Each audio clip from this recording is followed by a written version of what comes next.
খড়িবাড়ির পানি ট্যাঙ্কিতে সীমান্ত এলাকায় পরিচয় গোপন করে ভুয়ো আধার কার্ড বানিয়ে বসবাস। কাকার বাড়িতে আশ্রয় বাংলাদেশির। অবৈধভাবে ভারতে বসবাসের অভিযোগে এক বাংলাদেশি যুবককে আটক করে দার্জিলিং জেলা পুলিশের খড়িবাড়ি থানার পুলিশের হাতে তুলে দিল এসএসবি সূত্রে জানা গিয়েছে, ধৃতের নাম পলাশ চন্দ্র রায়। সে বাংলাদেশের দিনাজপুর জেলার বোচাগঞ্জের বাসিন্দা।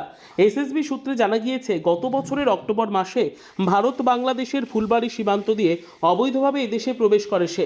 এরপর থেকে শিলিগুড়ি, বহারকুমার, খড়িবাড়ির নেপাল সীমান্ত ঘেঁষা ছোট বদ্রা জোতে কাকার বাড়িতে আশ্রয় নেয় সে।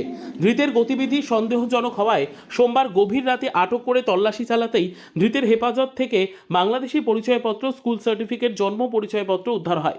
পরবর্তীতে ভারতে অবৈধভাবে বসবাসের অভিযোগে পলাশচন্দ্র রায় নামের ওই যুবককে আটক করে দার্জিলিং জেলা পুলিশের খড়িবাড়ি পুলিশের হাতে তুলে দেয় এসএসবির অভিযোগের ভিত্তিতে বাংলাদেশি ওই যুবককে গ্রেপ্তার করেছে খড়িবাড়ি থানার পুলিশ। আজ ধৃতকে শিলিগুড়ি মহকুমা আদালতে তুলে রিমান্ডে নিয়ে তদন্ত শুরু করবে খড়িবাড়ি থানার পুলিশ বলেই জানা গিয়েছে।